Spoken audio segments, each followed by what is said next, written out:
रहे हैं भैया। देखो मामू, देखो मामू, देखो देखो इधर देखो मामू, चाचा इधर देखिए, चाचा इधर देखिए, इधर देखो, देखो इधर चलते बाबा।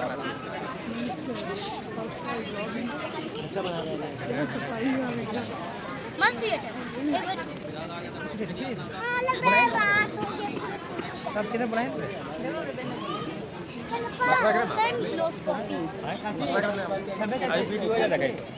ओके पता पहले अब वो बोलो कैसे चलेगा ना।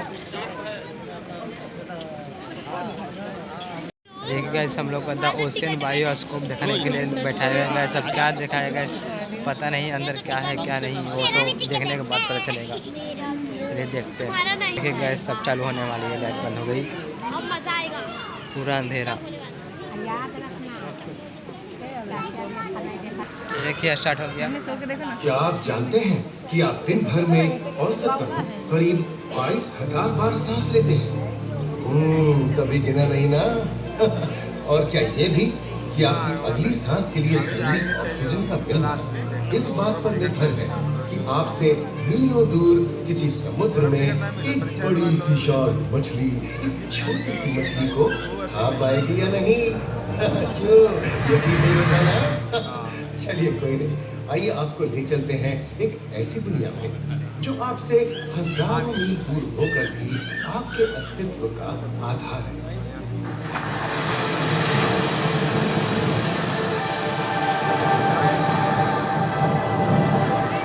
ये महासागर मीलों दूर तक फैला हमारे जीवन का केंद्र, जिसका पानी हर देश की सीमा से परे है। हमें सांस लेने के लिए जरूरी ऑक्सीजन का 50 से 80% इन्हीं समुद्रों के पानी से आता है। ये भी कह सकते हैं कि ये सागर एक विशाल संयुक्त परिवार की तरह है, जिसमें ये सभी जीव एक ही घर में रहते हैं, जैसे मछलियाँ, mollusc, dolphin, seal, walrus, crustacean, bacteria, समुद्री एनिमोनी और हाँ ब्लू व्हेल, जो पृथ्वी का सबसे बड़ा जीव माना जाता है। और जंतु ही नहीं, इन समुद्रों में पौधों की भी लाखों प्रजातियां पाई जाती हैं। इन विशाल समंदरों का पानी हमारी पृथ्वी का लगभग 3/4 हिस्सा है। इस धरती पर 5 बड़े महासागर हैं: आर्कटिक, अटलांटिक, हिंद, प्रशांत और दक्षिणी महासागर।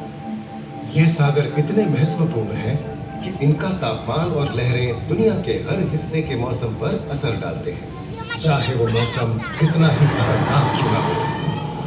हमारी ही तरह पानी के नीचे पनपता हर जीवन सूरज की रोशनी पर निर्भर है। जी हाँ जनाब, सिर्फ ये जंतु, मछलियाँ, पेड़ पौधे ही नहीं, बल्कि बैक्टीरिया जैसे सूक्ष्म जीव भी सूरज से ऊर्जा पाकर खिलखिला उठते हैं। ये देखो मिस्टर कूद मिलाओ, ये तुम्हें मजा ले रहा है। देखा इसे, अपने चेहरे की पोजीशन ऐसे बदल रहा है जैसे किसी स्पा में स्टीम ले रहा हो। और वो चली मैडम व्हेल गाते हुए संवाद लेने। और ये जोकर मछली यानी क्लाउन फिश, ये तो गाना भी गाती है भाई, बिना किसी सुरताज के। हाँ, ये रात समुद्री जानती है और कोई खतरा महसूस होने पर ये कभी गाती है और कभी चहकती है। क्लाउन फिश है ना। और ये डॉल्फिन हमारे स्मार्टफोन से भी ज्यादा स्मार्ट है। ये अपनी आवाज का इस्तेमाल सोनार की तरह करके एकदम सही दिशा में तैरती और एक दूसरे को संदेश भेजती है। जी हाँ, ईमेल या व्हाट्सएप से भी तेज।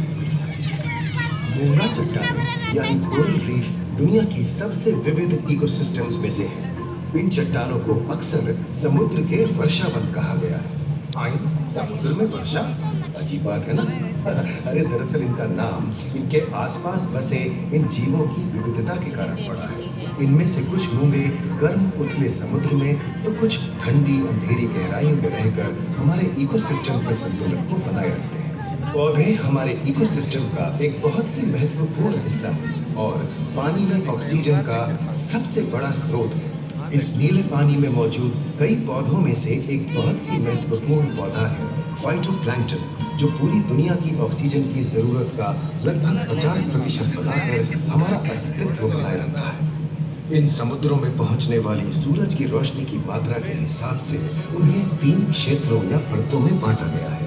सतह के सबसे नजदीक वाली परत को यूफोटिक जोन या सनलाइट जोन कहा जाता है। जाहिर है कि यहाँ सूरज की सबसे ज्यादा रोशनी पहुंचती है और 90% समुद्री जीवन इसी परत में मौजूद है। अगली गहरी परत को डिस्फोटिक जोन या ट्वाइलाइट जोन कहा जाता है। इस परत तक सूरज की सिर्फ 1% रोशनी पहुंचती है, जो पौधों के जिंदा रहने के लिए काफी नहीं है। तीसरी और सबसे गहरी परत एफोटिक जोन या मिडनाइट जोन है। यहाँ सूरज की रोशनी बिल्कुल नहीं पहुंचती। ये परत पूरी तरह से अंधेरी और ठंडी होती है, बिल्कुल किसी हॉरर मूवी के सीन जैसे। ये कई जगह पर इतनी गहरी होती है कि यहाँ आसानी से माउंट एवरेस्ट जैसे ऊंचे पहाड़ भी समा सकते हैं। और इसकी सबसे गहरी जगह है प्रशांत महासागर में मरियाना ट्रेंच। महाद्वीपीय तटों के साथ लगे इतने समुद्री इलाकों तक पहुंचना आसान है, लेकिन ये समुद्र का सिर्फ 10% है। समुद्र की गहराई जितनी बढ़ती जाती है, उतने ही वहाँ के हैरत अंगेज जीव जिन तक पहुंचना मुश्किल होता जाता है। ये समुद्री जीव पहले तो अपनी खूबसूरती से आपको छलते हैं और फिर अचानक एक खतरनाक रूप ले लेते हैं, जिनसे बचना मुश्किल ही नहीं, नामुमकिन है। पर ये क्या, अचानक ये रोशनी कहाँ से? ओहो, ये तो जेलीफिश का झुंड है, जिनकी रोशनी एकदम डिस्को लाइट की तरह लगती है। वाह, ये बिना बात, अब सभी बड़ी छोटी मछलियां इन चमचमाती डिस्को लाइट को देख बर्फ के नीचे और समुद्र की अंधेरी गहराइयों में पाई जाती है। और ये है समुद्री घोड़ा, जो तबड़क तबड़क नहीं, छप छप छप छप करता है, यानी दौड़ता नहीं, तैरता है। हमने इन समुद्रों के बारे में बहुत कुछ जाना है, पर अभी भी बहुत कुछ जानना बाकी है। ये सागर गहरे और विशाल, ठंडे और अंधेरे में डूबे हुए हैं। इन गहराइयों वाली 17,000 से अधिक प्रजातियां किसी कल्पना से कम नहीं। किसी खूबसूरत एंजल की तरह दिखने वाली न जाने और क्या क्या देखने को मिले।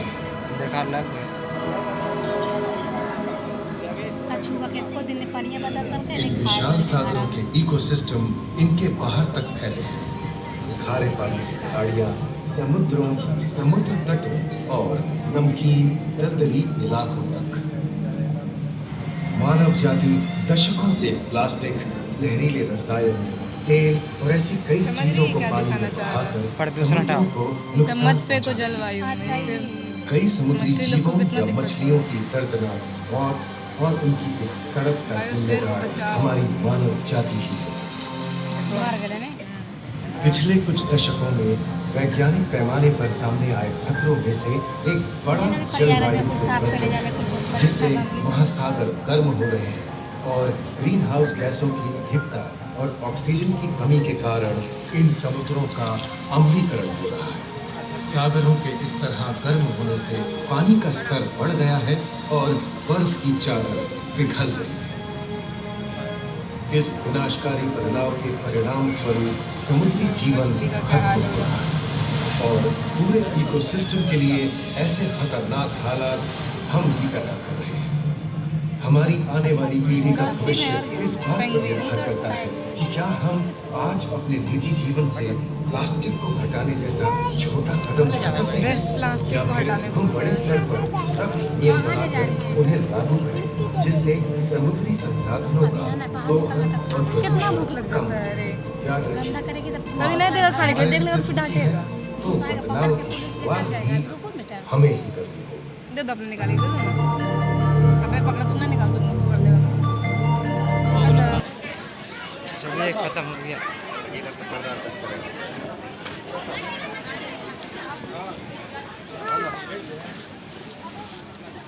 अगर कोई प्लास्टिक लाए फेंक दीजिए यहीं पे। इतने बड़े हुए इतना देख कर सीखने मिला।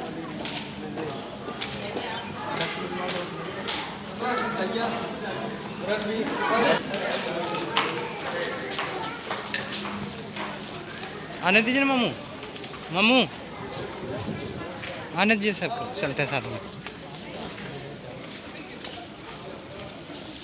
नेचुरल सफारी है।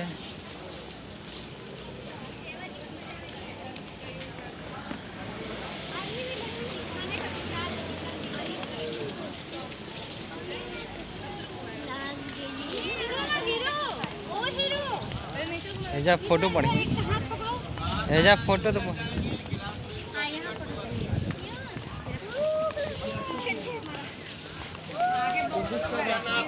सारे लोग घूमने के लिए आए हैं। जू सफारी देख सकते हैं गाइस।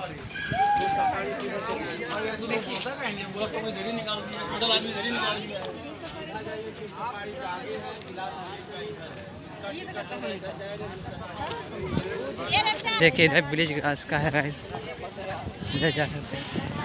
उधर ना मामू यहाँ से